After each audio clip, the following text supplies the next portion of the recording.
Welcome to Tanman tasty रोसई। Hello hi जय श्री जगन्नाथ। आशा करछी आपण माने बहुत भलो थिबे। मु आज आपण मानक पई नै कि आसी बहुत बढ़िया रेसिपी। एटा खाइबा को समस्त को भलो लागे, छोट रो बड़ समस्त एटा खाइबा को बहुत भलो पांती। आ एटा बनेबा भी बहुत सहज। आपण ए रेसिपीटा थरे देखिले बनेबा पई बहुत सहज हेबो। मु आज बने कि देखेबी चाउल पापड़ आ चारिटा फ्लेवर रे बने कि देखेबी। आ आपण बिना खरा रे एई पापड़ बनै पारिबे। जदी खरा थिबा आहुरी भलो कथा। जो मानक घरे खरा पडुन तो सेमाने एमिति बनै पारिबे। बनेबा पूर्वरु कहि रखुछि जदी एमिति सब रेसिपी बा अलगा किछि रेसिपी जानिया पई चाहुचंते ताहाले मो चैनल को जो माने नुवा आसीचंते बा वीडियो को जो माने नुवा देखुचंते ताहाले प्लीज सब्सक्राइब कर दियंतु। सब्सक्राइब करला परे पाखरे थिबा बेल बटन रो ऑल ऑप्शन को प्रेस कर दियंतु, जा फଳରେ मोर नुवा नुवा वीडियो रे नोटिफिकेशन आपन सर्वप्रथमे पाई परिबे। जदी मो वीडियोटा बा रेसिपी आपन भल लागो लाइक कर दे, फ्रेंड रिलेटिव मानक सहित व्हाट्सएप माध्यम रे शेयर कर दे। चलंतु बनेबा स्टार्ट करिबा। देखो ये मुझे पापड़ नहीं छाणिकी मुझे रखी चारिटा फ्लेवर पापड़ छाणिकी रखी ये आपको भांगिकी देखो देखो पापड़टा केते क्रंची केते क्रिस्पी होती। देखो मोर जगह नहीं जाइए। मोर गोटे कप अरुआ चाउल नहीं मोटे गोटे कप अरुआ चाउल हिं बनाऊँगी। गोटे कप अरुआ चाउल देदेली मुझे पानी देके अरुआ चाउलटा को 3 ରୁ 4 थर एमती भल कि धोई नेबी परिष्कार करके। देखो मुझे अरुआ चाउलटा भल कि पूरा धोई नहीं। धोई नहीं सारा पर ढाकुणी लगे 3 ରୁ 4 घंटा भिजिया छाड़देवी बतुरा छाड़देवी। देखो ये 3 ରୁ 4 घंटा हो जाइए। देखो चाउलटा केते बढ़िया भिजी जाइए। मोटे ग्राइंडर जार नहीं जाइए। से अरुआ चाउल देदेली। किसी पानी दे दौची। भल कि देखो मुझे ग्राइंडिंग कर देछि भल कि पूरा बाटी आनछि। और एटा बेटरटा बा पिठोटा टिके पानिया हबो। देखंतु एटा मुझे जगह को ढाली देली। मुझे चामच रे आपन को उठेई देखंतु पिठोटा ही एतिकी पानिया हबो, टे पतला हबो। और मोटे चामच रे आपन देखो चामच रे एमती ही लागिवो, जेमती पछाड़ी जतिकी लागे सेमती लागिवो। देखंतु मोटी 4टा बाउल ले जाइए। 4टा बाउल ले जाइए। से पिठो मोटी 4 भाग कर नउची, कारण मोटी 4टा फ्लेवर रे करबी। 4 भाग कर नेली। मुझे खसा बा राशि दे देली। आउ गोटे मुझे किसी कला जीरा दे दौची। आउ गोटे किसी मुझे जो लंका चिली फ्लेक्स जो सुखिला लंका ददरा कुटा मुझे दे दौची। आउ गोटे मुझे जीरा दे दौची। भल कि मिक्स करने भी आपन सब अलग सब फ्लेवर करि परिबे, जेमिति कि पान मधुरी जुआणी अदार फ्लेवर रसुण फ्लेवर भुसुंगा पत्र फ्लेवर धनिया पत्र फ्लेवर एमती सब देके आपन पापड़ बनै परिबे। देखो मैं भल कि मिक्स कर नउची। सब स्वाद हिसाब से किसी लुण दे दौची। सब किसी लुण दे दौची स्वाद हिसाब से। एटा को भल कि मिक्स कर नउची।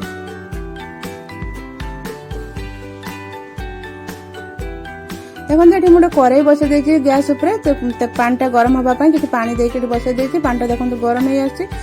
गोटे स्टैंड जो स्टील स्टैंड देदेली एमती रिंग वाला। ढाकुणी लगे पानीटा भल गरम होगा छाड़देली। देखो मैं डब्बार ढाकुणी नहीं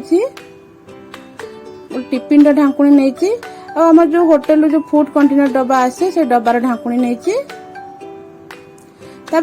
किसी सब ढाकुणी किसी तेल लगे नौचे। टिफिन ढाकुणी से किसी तेल लगेली। एटा डब्बार ढाकुणी आपन पाखे जेमती सब जहाँ जहाँ अवेलेबल थी आपमती बन पारे। मुझे देखापी सब ढाकुणी करछी। टिफिन ढाकुणी डब्बा ढाकुणी फूड कंटेनर ढाकुण करते।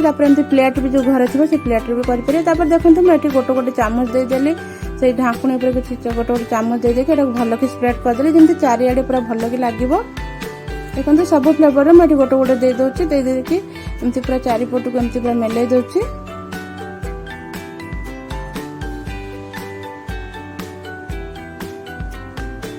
एमती प्लेट रे भी एमती कर परिबे। देखो प्लेट रे दे देकी एटा चारिपट एमती स्प्रेड कर दौची। देखो पानीटा पूरा भल कि गरम हो आसी। से स्टैंड उपरे मुझे गुड़ा रखिकी स्टीम करनेमी बा सिझे नेबी। एटा सिझिया बेसी समय लागबनी, 15 ରୁ 20 सेकेंड लागिवो, बेसी समय लागबनी। देखो सांगे सांगे सिझी गला। मुझे काढ़ी देबी। नेक्स्ट अलगा दे देबी। एमती अलगा रखिकी एमती स्टीम करनेबी। आपण एमती करे जगार अलग बड़ जगार भी करें एकाथरे सब देकी, नहले आपण इडली छांचरे भी स्टीम କରିପାରିବେ ବା ସିଝେଇ ପାରିବେ। ଦେଖନ୍ତୁ ଏମିତି ଦେଇକି ମୁଁ ସିଝେଇ ନେଉଛି। ଏଗୁଡ଼ା ବହୁତ ଜଲ୍ଦି ବହୁତ ସାଙ୍ଗେ ସାଙ୍ଗେ ପୁରା ହେଇଯାଏ। ଏଇଟା ଦେଖନ୍ତୁ କେତେ ଜଲ୍ଦି ହେଇଯାଉଛି। 15 ରୁ 20 ସେକେଣ୍ଡ ଭିତରେ ଏଇଟା ସିଝିଯାଏ। ଦେଖନ୍ତୁ ଏମିତି ସବୁ କାଢି ନେଲି ସାରିଲା ପରେ ଦେଖନ୍ତୁ ଏଇଟା ପୁରା ଥଣ୍ଡା ହେଇଯାଏ। ସାଙ୍ଗେ ସାଙ୍ଗେ ବି ଥଣ୍ଡା ହେଇଯାଏ। ଦେଖନ୍ତୁ ଥଣ୍ଡା ହେଇଗଲା ପରେ ମୁଁ ସେଟା କାଢିକି ଦେଖନ୍ତୁ ମୁଁ ଥାଳିରେ ଦେଇ ଦଉଛି, ଥାଳିରେ ରଖିଦଉଛି। ଆଉ ଯଦି ଆପଣଙ୍କର ଯଦି ଚାରିପଟୁ ଯଦି ନ ବାହାରୁଥିବ ତାହେଲେ ଏମିତି ଗୋଟେ ଛୁରୀ ନେବେ, ଧାରୁଆ ଛୁରୀ ନେଇକି ଚାରିପଟେ ଏମିତି ଛୁରୀଟା ଲଗେଇ ନେବେ, ଛୁରୀ ସାହାଯ୍ୟରେ ଏମିତି କାଢି ନେବେ। ଦେଖନ୍ତୁ ମୁଁ ଚାରିପଟେ ଏମିତି ଛୁରୀଟା ପୁରା ଏମିତି ଚାରିପଟେ ଲଗାଉଛି, ତାପରେ ଛୁରୀ ସାହାଯ୍ୟରେ କାଢି ନେଲି। ଦେଖନ୍ତୁ କେତେ ସହଜରେ ବାହାରିଗଲା। ଦେଖନ୍ତୁ ଏଠି ମୁଁ ସବୁ ଫ୍ଲେଭର ଆପଣଙ୍କୁ ଗୋଟେ ଗୋଟେ କରିକି ଦେଖାଇଛି, ଯେମିତିକି କଳା ଜିରା ଆଉ ଜିରାରେ ବି କାଢିକି ଦେଖେଇଲି। ଏଟା ମୁଁ ଖସା ବା ରାଶିରେ ଏଟା କାଢିକି ଦେଖଉଛି। ଦେଖନ୍ତୁ ଟିକେ ବି ସ୍କ୍ରାଚ ଆସିନି, କେତେ ସଫ୍ଟ ହେଇଛି। ଏଟା ଚିଲି ଫ୍ଲେକ୍ସ ରେ ମୁଁ କରିଥିଲି ଯୋଉ ସେଟା କାଢିଛି ଦେଖନ୍ତୁ ପ୍ଲେଟରେ। ତାପରେ ନେକ୍ସଟ ବ୍ୟାଚ୍ ରେ ମୁଁ ଆଉ କିଛି ଏମିତି ସବୁ ବନେଇ ନଉଛି, ଏମିତି ଷ୍ଟିମ୍ ଦେଇ ନଉଛି। ଆଉ ଥରେ କହି ରଖୁଛି, ଆପଣ ବଡ କରେଇ ବା ବଡ ବାସନରେ ଏମିତି ଷ୍ଟିମ୍ କରିପାରିବେ, ନହେଲେ ଇଟିଲି ଛାଞ୍ଚରେ ଆପଣ କରିପାରିବେ। ଦେଖନ୍ତୁ ଏମିତି ଗୁଡା ସବୁ ଷ୍ଟିମ୍ କରିନେଲି, ଏମିତି ସିଝେଇ ନେଲି। ତାପରେ ସେଗୁଡା ବି ଏମିତି କାଢି ନେଉଛି, କାଢି ନେଇକି ମୁଁ ଥାଳିରେ ରଖୁଛି। ଦେଖନ୍ତୁ କେତେ ବଢିଆ ହେଇଛି। ଛୁରୀ ସାହାଯ୍ୟରେ ମୁଁ କାଢି ନେଉଛି। ଦେଖନ୍ତୁ କେତେ ପତଳା ହେଇଛି। ଯେତେ ପତଳା ହବ ସେତେ ଆପଣଙ୍କ ପାମ୍ପଡଟା ସେତେ ଭଲ ହବ।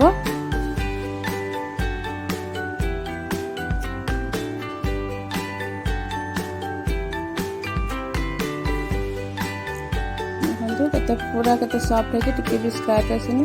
ତାପରେ ଦେଖନ୍ତୁ ମୁଁ ଏଠି ଥାଳି ଉପରେ ସବୁ ଦେଇକି ଶୁଖେଇ ନେଇଛି, ଥାଳି ଉପରେ ସବୁ ଦେଇଛି। ଆପଣ ଥାଳି ଜାଗାରେ କପଡା ଉପରେ ନହେଲେ ପ୍ଲାଷ୍ଟିକ ଜରି ଉପରେ ବି ଶୁଖେଇ ପାରିବେ। ମୁଁ ଏମିତି ଥାଳିରେ ଶୁଖେଇ ନେଇଛି। ଏଇଟା ମୁଁ ଫ୍ୟାନ୍ ତଳେ ଦେଇକି ଶୁଖେଇଛି, ଆପଣ ଚାହିଁଲେ ଖରାରେ ଶୁଖେଇ ପାରିବେ। ଏଇଟା ଫ୍ୟାନ୍ ତଳେ ମୁଁ ଶୁଖେଇବି ଗୋଟେ ଦିନ ଲାଗିବ, ଆଉ ଖରାରେ ଯଦି ଶୁଖେଇବେ ଗୋଟେ ଓଳିରେ ଖରାରେ ଶୁଖିଯିବ, ଗୋଟେ ଖରାରେ ଶୁଖିଯିବ। ଦେଖନ୍ତୁ ମୁଁ ଏମିତି ଫ୍ୟାନ୍ ତଳେ ଥାଳିରେ ଶୁଖେଇ ନେଇଛି। ଏଇଟା ଗୋଟେ ଦିନ ପରେ ମୁଁ ଏ ପାପଡ଼ଟା ଆପଣଙ୍କୁ ଦେଖେଇବି, କାଢିକି ଦେଖେଇବି। ଦେଖନ୍ତୁ ଗୋଟେ ଦିନ ହେଇଯାଇଛି, ଗୋଟେ ଦିନ ପରେ ମୁଁ ଏ ପାପଡ଼ଟା ଆପଣଙ୍କୁ ଦେଖଉଛି। ଦେଖନ୍ତୁ କେମିତି ଶୁଖି ଯାଇଛି। ଏଇଟା ମୁଁ ଫ୍ୟାନରେ ହିଁ ଶୁଖେଇଥିଲି। ଦେଖନ୍ତୁ କେତେ ବଢିଆ ପୁରା ଖଡଖଡିଆ ହେଇଯାଇଛି ପୁରା। ଦେଖନ୍ତୁ ସବୁ ଫ୍ଲେଭର ପାମ୍ପଡ଼ ମୁଁ ଦେଖନ୍ତୁ ଆପଣଙ୍କୁ ଦେଖେଇଲି। ଦେଖନ୍ତୁ କେତେ ଟ୍ରାନ୍ସପରେଣ୍ଟ ହେଇଛି। ଦେଖନ୍ତୁ ପୁରା ମୋ ଆଙ୍ଗୁଳି ଦେଖାଯାଉଛି। ଯେତେ ପତଳା ହବ ପାପଡ଼ଟା ସେତେ ଭଲ ହବ।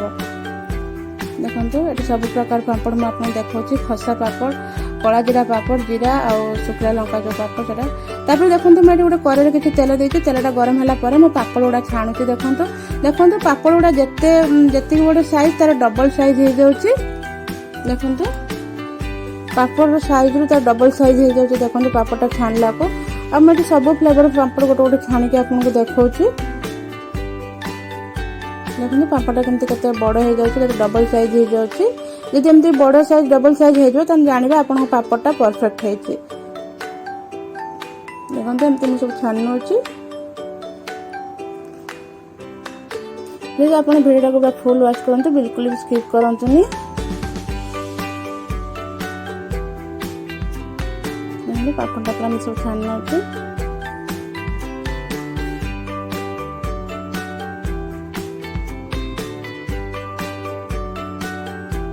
ଦେଖନ୍ତୁ ସବୁ ପାମ୍ପଡ଼ ସବୁ ଛାଣି ନେଇଛି, ସବୁ ଫ୍ଲେଭର ପାମ୍ପଡ଼ ମୁଁ ଛାଣି ନେଇଛି। ଛାଣିକି ଦେଖନ୍ତୁ ପ୍ଲେଟରେ ରଖିଦେଇଛି, କେତେ ବଢିଆ ଦେଖାଯାଉଛି। ଆପଣ ଏମିତି ବନାନ୍ତୁ, ଆଉ ଏମିତି ନିଜେ ବନେଇକି ଖାଇବା ଯେତିକି ଖୁସି ଲାଗେ, ସମସ୍ତଙ୍କୁ ଖୁଆଇବା ବି ସେତିକି ଖୁସି ଲାଗେ। ନିଜେ ବନେଇକି ଖୁଆଇବା, ଆଉ ବନାନ୍ତୁ, ନିଜେ ଖାଆନ୍ତୁ, ସମସ୍ତଙ୍କୁ ଖାଆନ୍ତୁ। ଯଦି ମୋ ରେସିପିଟା ଭିଡ଼ିଓଟା ଆପଣଙ୍କୁ ଭଲ ଲାଗିବ, ଲାଇକ୍ ସେୟାର ସବସ୍କ୍ରାଇବ କରିବାକୁ ବିଲକୁଲ ବି ଭୁଲିବେନି। ଆଉ ଫାର୍ଷ୍ଟରୁ ଲାଷ୍ଟ ପର୍ଯ୍ୟନ୍ତ ଭିଡ଼ିଓଟା ଦେଖିଥିବାରୁ ବହୁତ ବହୁତ ଧନ୍ୟବାଦ ରହିଲି। ବାଏ।